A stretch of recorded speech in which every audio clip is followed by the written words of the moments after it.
दोस्तों, बेशक करोड़ों भारतीय FIFA world cup football match देखने के लिए आजकल रात रात भर जागते हैं और विभिन्न टीमों की संभावनाओं को लेकर बहुत जिंदादिली से चर्चाएं करते हैं, तो भी भारतीय फुटबॉल एक पहेली ही बना हुआ है और अफरा तफरी की स्थिति में है।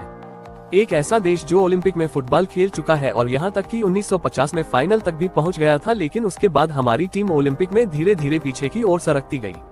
उसके बाद 1950-60 के दशक में भी इसने कुछ अच्छा समय देखा जब ये शीर्षस्थ एशियाई टीमों में शुमार था और 1951 तथा 1962 में 2 बार एशियन खेलों का स्वर्ण पदक जीत लिया था। मर्दे फुटबॉल टूर्नामेंट में भी 1959 और 1964 में 2 बार इसे रनअप रहने का मौका मिला।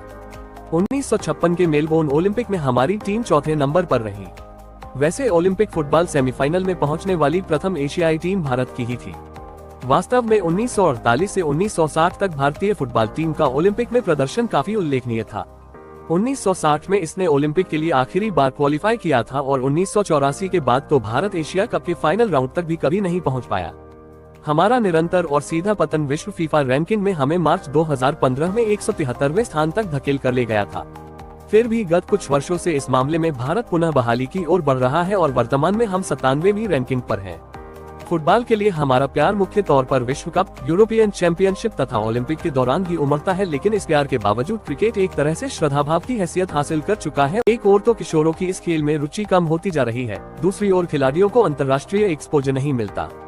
देश में पूर्वोत्तर, पश्चिम बंगाल, केरल, गोवा तथा पंजाब की फुटबॉल नर्सरियों में विश्वस्तरीय खिलाड़ी पैदा करने की क्षमता है। जो लोग इस खेल से परिचित नहीं, उन्हें ये बहुत अजीब लगेगा कि भारतीय फुटबॉल टीम के कप्तान सुनील छेत्री को अंतर्राष्ट्रीय फुटबॉल मैचों के 3 सर्वश्रेष्ठ गोलबाजों में शुमार किया जाता है और दंतकथा के नायकों जैसी हैसियत रखने वाले क्रिस्टियानो एवं लियोनेल मेसी के बाद तीसरा नंबर छेत्री का ही है। इस देश का 150 वर्षों से भी अधिक समय से डूरंड कप जैसे अंतर्राष्ट्रीय कप में हिस्सा लेने का इतिहास है। बरतानवी शासकों ने 1888 में शिमला स्थित नारेल ग्राउंड से इस टूर्नामेंट की शुरुआत की थी। इसके अलावा पश्चिम बंगाल, मणिपुर, मिजोरम, केरल और गोवा के प्रतिष्ठित फुटबॉल क्लब हैं। इन बातों के बावजूद राष्ट्रीय फुटबॉल टूर्नामेंटों में सचमुच में स्थिति पतनोन्मुखी है। नेहरू कप जैसे कुछ पुराने टूर्नामेंट तो गायब ही हो गए, लेकिन अभी भी सब कुछ हाथ से नहीं निकला है। चंडीगढ़ फुटबॉल एकेडमी का प्रबंधन किशोरों में फुटबॉल को बढ़ावा देने के लिए बहुत उत्कृष्ट काम कर रहा है। अब तक यह एकेडमी विभिन्न अंतर्राष्ट्रीय स्तरों पर खेलने वाले कम से कम 47 खिलाड़ी पैदा कर चुकी है। यह एकेडमी देश भर के होनहार किशोरों को निःशुल्क दाखिला उपलब्ध करवाती है। इन खिलाड़ियों में से काफी संख्या पूर्वोत्तर के युवाओं की होती है। हमें किशोरों को प्रशिक्षित और पोषित करने के लिए ऐसी ढेरों एकेडमियों की जरूरत है।